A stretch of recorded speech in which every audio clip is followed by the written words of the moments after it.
इसको एक शॉपर बस हो डिग्री बना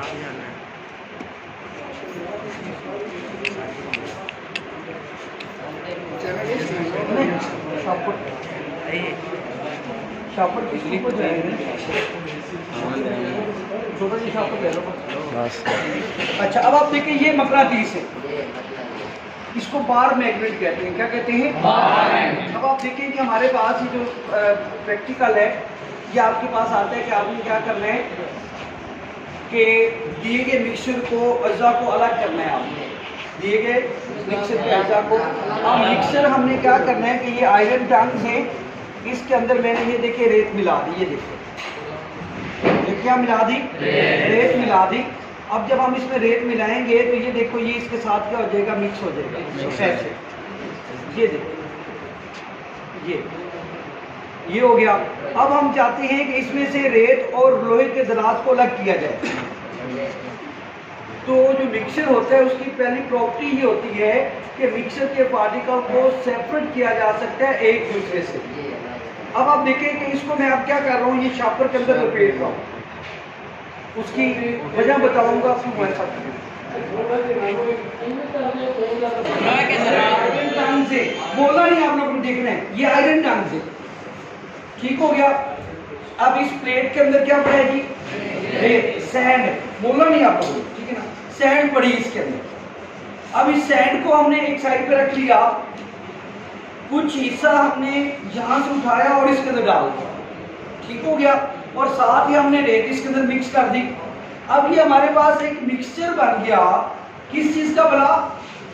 आयरन डस्ट का और रेत का।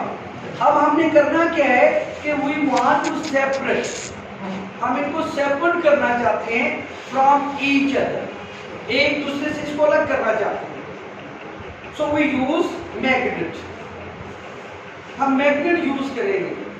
मैग्नेट का फंक्शन क्या होता है? इट अट्रैक्ट, ये कशिश करते हैं कौन सी चीजों को?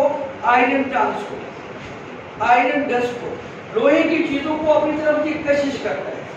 अब आप देखिए मैंने इसको ऐसे रखा और यहाँ पे देखिए ऐसे ऐसे मैंने ये देखें ये।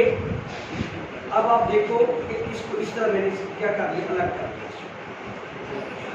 ये देखिए ये आगे ये इसको सेपरेट कर रहा हूं। ये देखो अब अभी तक रेत के अंदर आयरन टंग्स मौजूद है। अब दोबारा मैं इसको रेत के अंदर ऐसे क्या करूंगा, ऐसे ऐसे इसको, ये देखिए। तो इसको शार्पर लगाने का मकसद क्या था ये भी आपको बताऊंगा मैं। ये देखिए अब इसके अंदर मजीद हम लोग क्या करेंगे, ये देखिए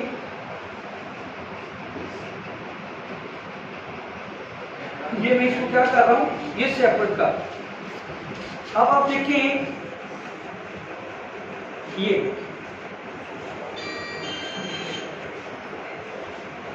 अब असल में जो आपको बात बतानी थी वो ये था कि अगर हम लोग ये शार्पर इस्तेमाल नहीं करते तो ये आयरन टंग अगर इससे चिपक जाएंगे तो उसको उतारना मुश्किल हो जाता है। तो शार्पर की वजह से क्या हुआ, जिस तरह आप लोगों ने याद हो आप लोग जाए किसी मिठाई की दुकान पर, वो जो मिठाई वाला होता है वो हाथ को ऊपर ना शार्पर करके और वो मिठाई के पार्टिकल उठा लेते हैं, क्योंकि उसमें जो वो चास होती है या वो जो पार्टिकल होते हैं वो इसके ऊपर और हाथ खराब नहीं होते। बिल्कुल उसी तरह हमने इसको बचाना है कि इसके साथ आयरन टंग्स ना ही लगे तो बेहतर है, क्योंकि इसकी जो कशिश की कुव्वत को खत्म नहीं करेगा। बिल्कुल उसी तरह जैसे आप लोग कहीं भी जा रहे हो तो ऊपर से हेलमेट डाल लेते हैं या भी कोई, ताकि आपके चेहरे के ऊपर या आपके बालों के ऊपर वो डस्ट वगैरह ना पड़े, वो चीज क्या हो जाएगी, ऊपर से खराब हो जाएगी और आप लोग क्या कर देंगे। सो आप ये कह सकते हैं कि ये हमारे पास मिक्सचर था जिस अज्जा को हमने एक दूसरे को आम तरीके से अलग कर दिया। ये सेपरेशन क्या कहलाती है? मैग्नेटिक सेपरेशन कहलाती है। क्या कहलाती है? मैग्नेटिक सेपरेशन से मुराद क्या होता है? लोहे के पार्टिकल को मैग्नेट के जरिए रेत में से अलग कर दिया। अब हमने इसका प्रोसेस लिखना है, प्रोसीजर लिखना है, तरीकाकार लिखना है। आपने क्या करना है, सबसे पहले रेत लेनी है, ये लिखेंगे कि हमने रेत ली और फिर आयरन डस्ट ले ली, दोनों को आपस में मिला एक प्लेट पे रख दिया। उसके बाद हमने एक बार मैग्नेट लिया, उस बार मैग्नेट के ऊपर हमने रैपर चला दिया। क्या चला दिया? रैपर। और उसको उसके अंदर क्या क्या हिलाया? जो आयरन पार्टिकल थे वो मकरंद से चिपक गए और उनको हमने क्या कर लिया? अलग कर लिया। जब अलग कर लिया उससे क्या हुआ कि इसी तरह जला दें वो रेत से क्या हो जाए? अलग। ये इसका प्रोसीजर। क्यों? अब मुशाहदात में क्या लिखने हैं कि आयरन के ज़रात मकनातीस से कशिश रखते हैं, इसलिए रेत से अलग हो जाते हैं। रेत के ज़रात मकनातीस से कशिश नहीं रखते, इसलिए वो वहां पड़े रहते। आज का हमारा ये होगा कि how to produce, how to separate the, हम क्या सेपरेट कर सकते हैं कि magnetic substances from non magnetic substances, यानी ऐसे सब्सटेंस जिनको मैग्नेट कशिश करता है वो मैग्नेटिक कंपाउंड्स कहलाते हैं, मैग्नेटिक सब्सटेंसेस कहलाते हैं, और जिनको मैग्नेटिक कशिश नहीं करता वो नॉन मैग्नेटिक कहलाते हैं।